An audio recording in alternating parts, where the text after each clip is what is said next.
Hej, hej, witaj serdecznie na moim kanale Polka w Ameryce. Właśnie wyszłam z knajpki, z kolejnej randeczki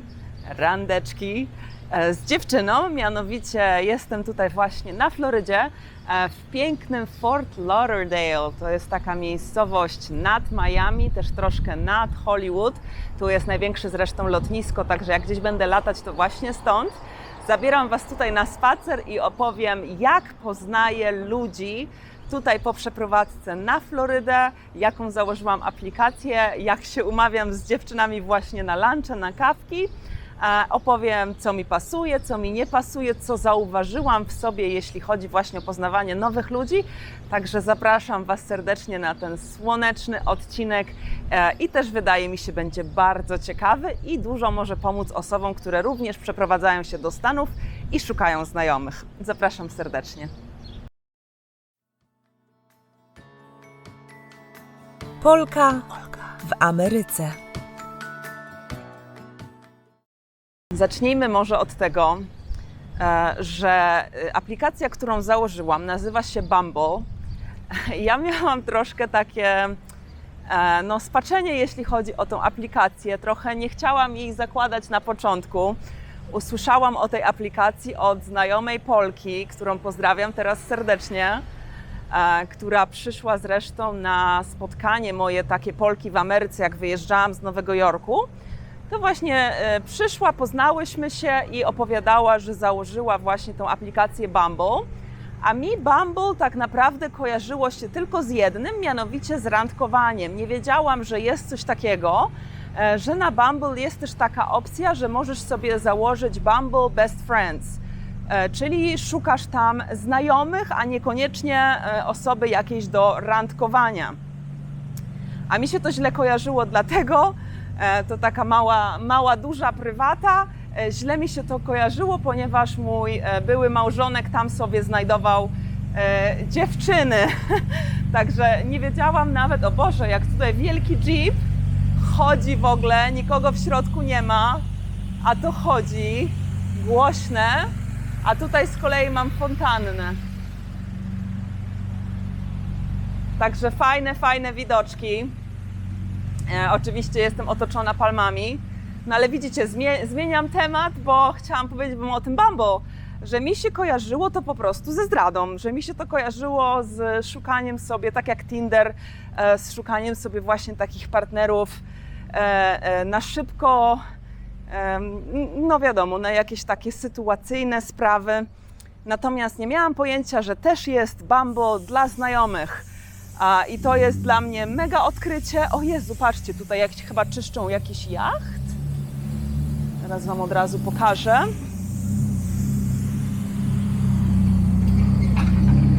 Tutaj w końcu ten jeep sobie pojechał. Wielgaśne to. A tutaj czyszczą im łódkę. Tutaj zaraz też jest woda.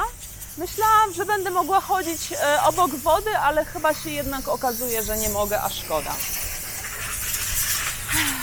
No i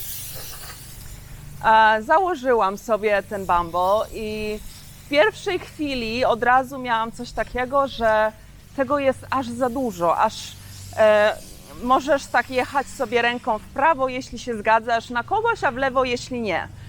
I starałam się wybrać takie osoby, które są, jako że nie mam samochodu, to zaznaczyłam, że w okolicach mniej więcej 10 mil od mojego mieszkania, żeby po prostu łatwiej mi było wsiąść w Uber i pojechać Uberem, to po pierwsze.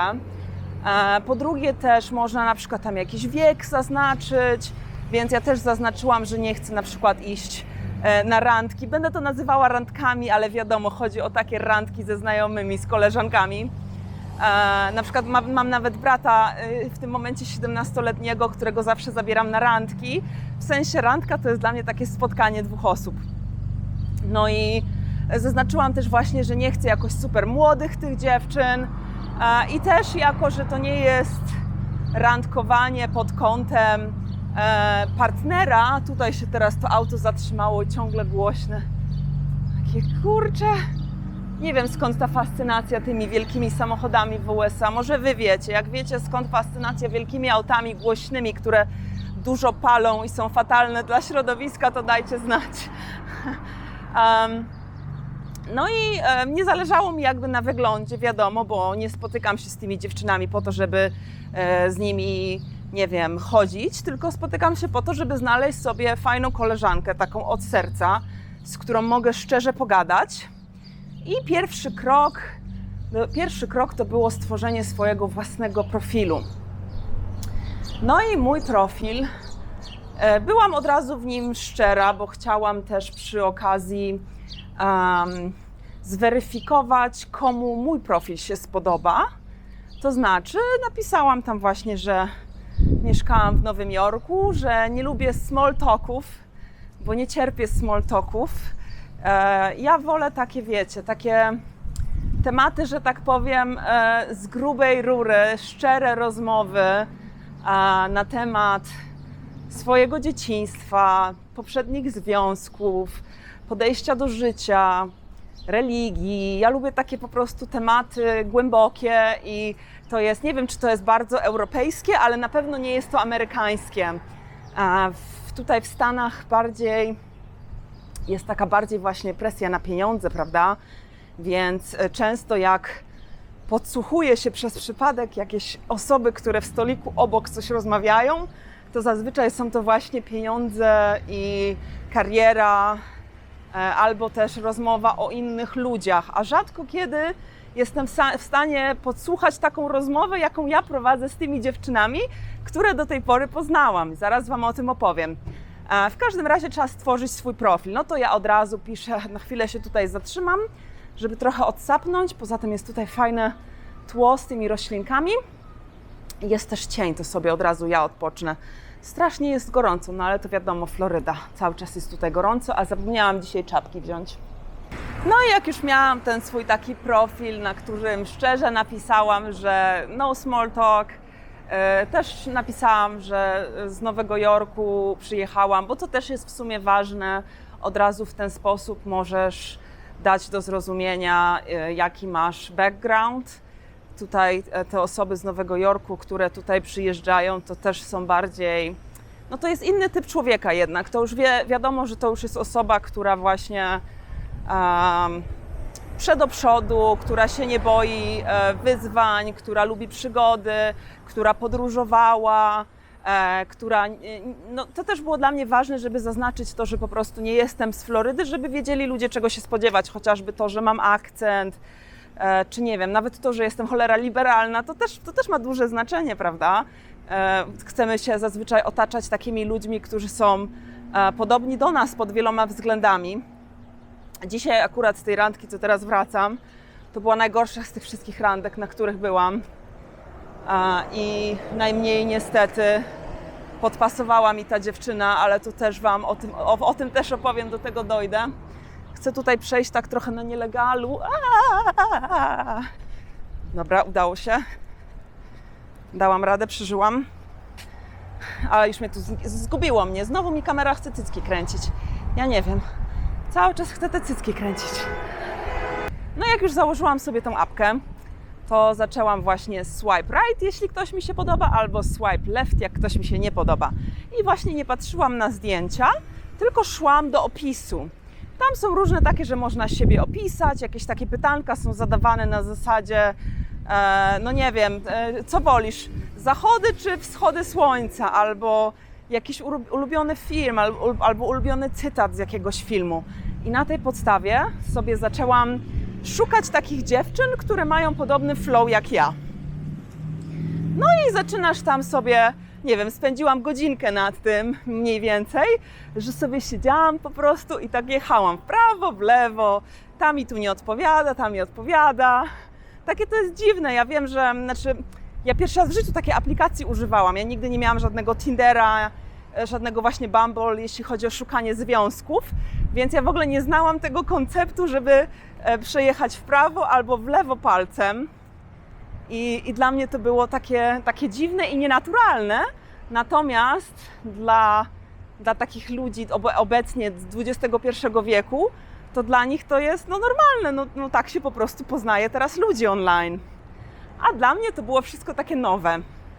I ku mojemu zdziwieniu nagle się okazało, że miałam matcha z wieloma dziewczynami, że wiele dziewczyn też mnie przerzuciło na prawo, że są zainteresowane spotkaniem, poznaniem mnie, spotkaniem się ze mną, co było fajne, bo nagle się okazuje, że mam całą listę dziewczyn, z którymi miałam matcha, z którymi podpasowałyśmy sobie, więc to było teraz to pytanie, kto zrobi pierwszy krok, bo teraz trzeba zagadać. Jak już mamy tego matcha, to teraz jest ten moment, że trzeba do siebie nawzajem zagadać.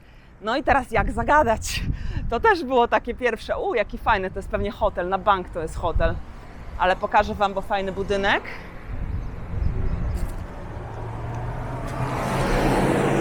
Teraz niestety będę przy głównej trasie przez chwilę szła, także chwilę może być trochę głośno. Dobrze, że jest chociaż chodnik, bo bałam się, że nawet chodnika nie będzie, ale jest. No i z wieloma dziewczynami zaczynałam właśnie zagadywać. I wiadomo, tam pierwsze takie rozmówki to są takie, no takie trochę takie byle jakie, że ciężko te pierwsze, najgorsze właśnie to są te pierwsze 2-3 zdania. I jak na przykład nie zagadasz do takiej osoby, to w ciągu 24 godzin ona ci znika, już nie ma tego matcha. Więc jest też taka presja, że trzeba w ciągu 24 godzin po prostu zagadać i coś napisać.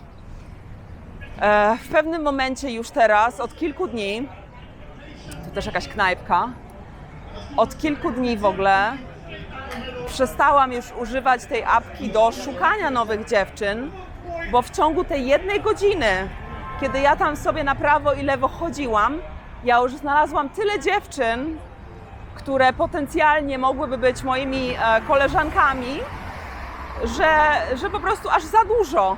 I nie mam nawet czasu ze wszystkimi się spotkać, ze wszystkimi pogadać i bez sensu, żebym dalej szukała kolejnych. A są ludzie, którzy, wiecie, no wpadają w tą pułapkę takiego chodzenia, tylko że to na randki, facet z kobietą na przykład, wpadają w tą pułapkę, będę tutaj bliżej mikrofonu teraz mówić, wpadają w tą pułapkę i cały czas chodzą na te wszystkie randki i ktoś im się nie podoba, coś jest nie tak, od razu kolejna i kolejna i kolejna. W ogóle nie pracuje się jakby nad związkami. Tutaj trzeba nacisnąć przycisk, jak chce się przejść przez jezdnię. Tam już widzę, na tamtej ulicy będzie spokojnie, chociaż tam pójdę. Idę sobie oczywiście w stronę Starbucksa po mojej pierwszej nieudanej randce. Może też dlatego o tym chciałam pogadać, bo są plusy i minusy takiego randkowania.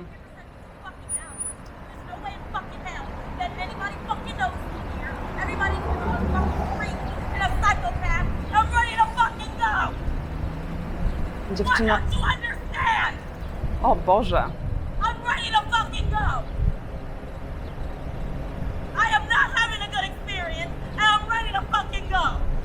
Żeby...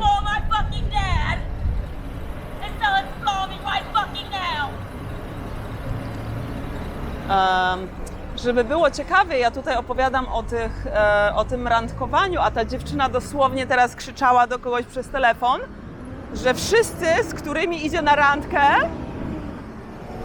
to są creepy. I że chce, żeby natychmiast teraz tato do niej zadzwonił, że jest bardzo źle z nią, że nie może nikogo poznać, że chce, żeby jej tato do niej zadzwonił. Z tego, co zrozumiałam. Albo ja już słyszę rzeczy, ale mówiła faktycznie, że chodzi z tej apki na randki i że wszyscy to creepowie. Ale dosłownie teraz, jak opowiadam o tym, rozumiecie? Wow. No ja nie spotkałam się jeszcze z creepami na szczęście. Spotkałam się do tego momentu, kiedy nagrywam ten odcinek, spotkałam się z kilkoma dziewczynami, z czego jedna, ta dzisiejsza, to po prostu nie... Tak się mówi, że to nie moja po prostu para kaloszy, tak? Czyli, że to po prostu nie dla mnie osoba. No ale tak się zdarza, wiadomo, nie każdy każdemu podpasuje. Ostatnio zerwała ze mną, słuchajcie, dziewczyna też zanim nawet się spotkałyśmy, a to było tak, że wymieniłyśmy się Instagramem i ona poszła na mojego Instagrama, po czym do mnie napisała, że była na tym moim Instagramie i że niestety, ale jesteśmy w innym miejscu w życiu i że nie mamy tych samych wartości. Myślę sobie, Boże, co ja mam na tym Instagramie? Jezu! Aż poszłam sprawdzić, co ja mam na tym Instagramie, a tam w sumie nic takiego. Myślę, że po prostu, no nie wiem, wystarczy, że była dużą republikanką. No nic na to nie poradzę, że studiowałam tą politykę, stosunki międzynarodowe i po prostu szlak mnie trafia.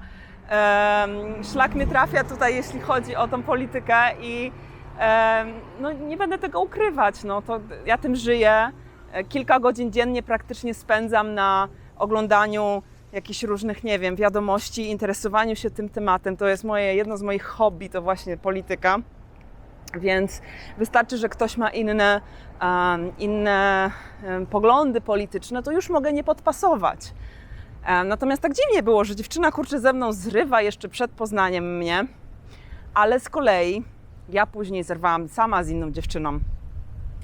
Ja zerwałam z dziewczyną, bo próbowała trzeci raz przesunąć nasze spotkanie, więc ja jej po prostu powiedziałam wprost, że słuchaj, ja szanuję ludzki czas i ja lubię, moi znajomi to są ludzie, którzy szanują mój czas, bo ja szanuję ich czas.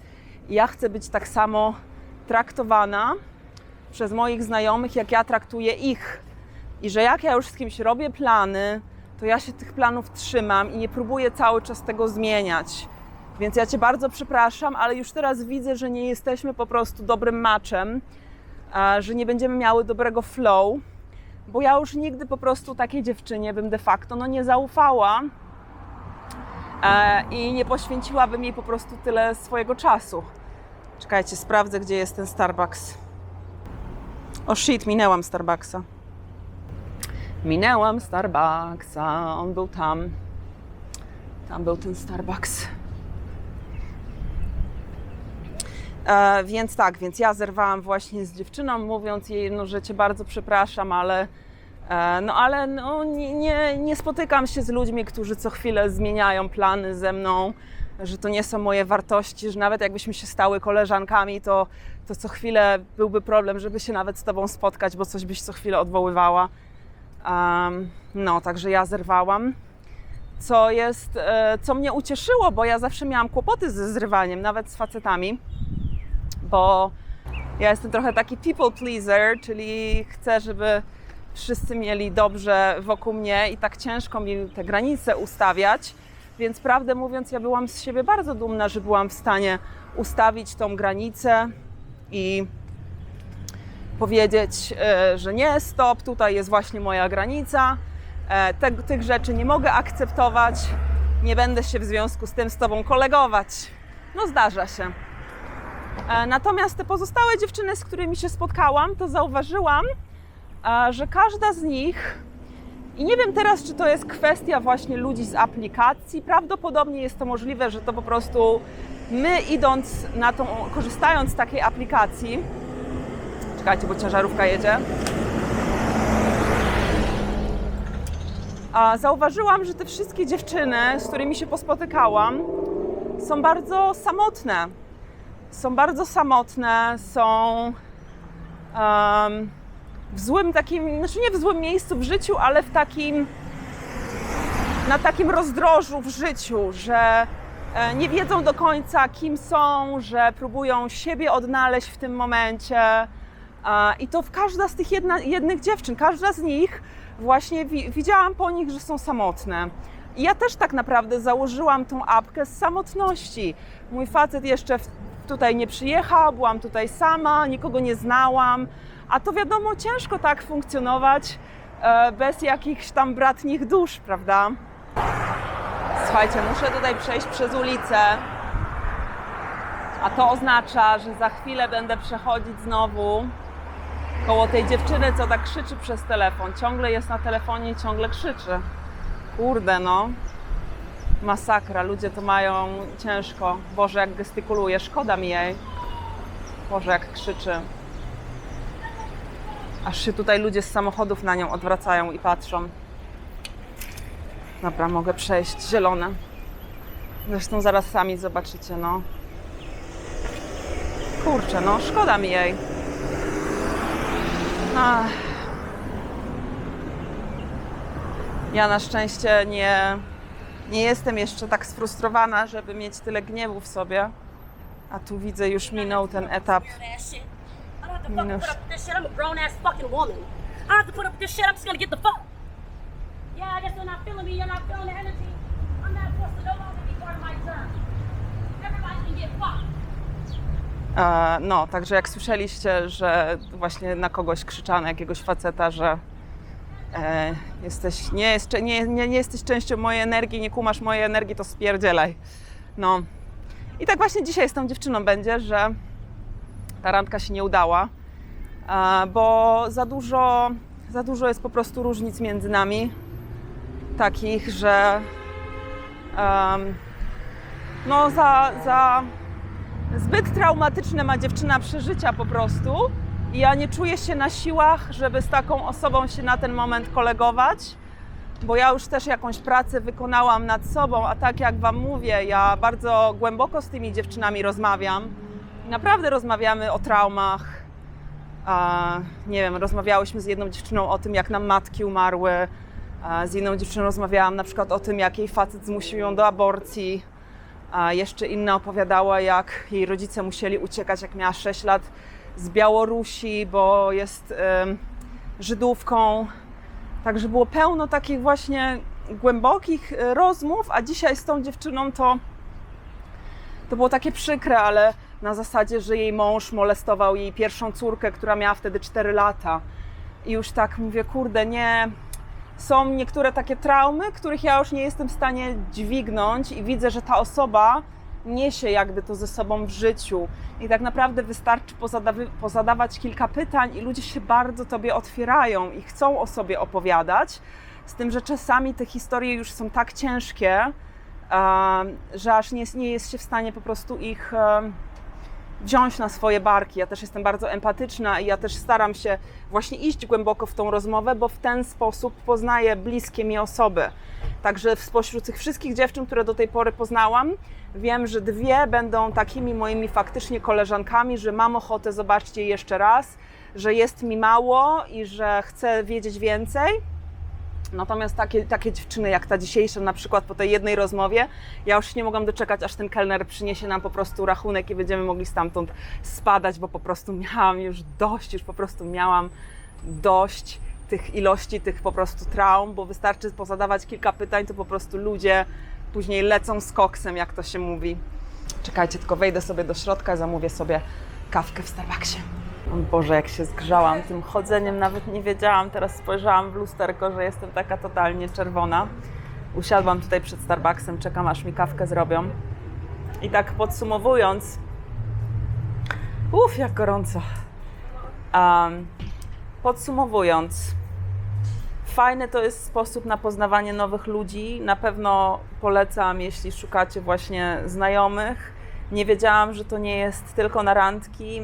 Także to jest fajne odkrycie, że to jest też do poznawania ludzi, ale właśnie to jest chyba taka przypadłość naszych czasów, że ludzie są bardzo samotni i wszystkie te dziewczyny, każda jedna, którą poznałam, a już z kilkoma naprawdę już wyszłam, każda jedna po prostu jest taką osobą samotną i szukającą siebie i może nie do końca jeszcze wiedzącą, czego chcą od życia i czego szukają w życiu. Była jedna dziewczyna, której bardzo mi się przykro zrobiło. Szkoda mi się jej zrobiło, bo faktycznie taka trochę sytuacja taka semi bez wyjścia, bo babeczka 40 lat i mówi, że ostatni raz kochała 10 lat temu, czyli jak miała 30 lat i od tamtej pory jakieś takie krótkie związki, nigdy z miłością, zawsze bez miłości. Oddalę się może trochę. I mówi, że marzy jej się rodzina, marzy jej się dziecko, marzy jej się mąż, no ale ma już 40 lat i nikogo jeszcze nie poznała. I teraz przeprowadziła się tutaj na Florydę i szuka po prostu szczęścia w miłości, no ale jak 10 lat nikogo nie kochała, powiedziała, że zawiodła siebie wizja tego, jak myślała, że jej życie będzie wyglądać versus jak faktycznie wygląda, że to jest dla niej olbrzymi zawód.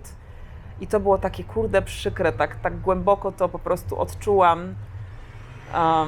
No bo tak jak mówię, wiem, że oglądacie ten mój kanał, że tutaj taka przebojowa dziewczyna, która chodzi heheszki, pokazuje wam różne rzeczy, ale tak na takim poziomie personalnym to ja jestem bardzo empatyczną osobą i też przez lata terapii przeszłam, żeby jakieś swoje traumy powyleczać i przez to też od razu jestem wyczulona na traumy innych i łapię je.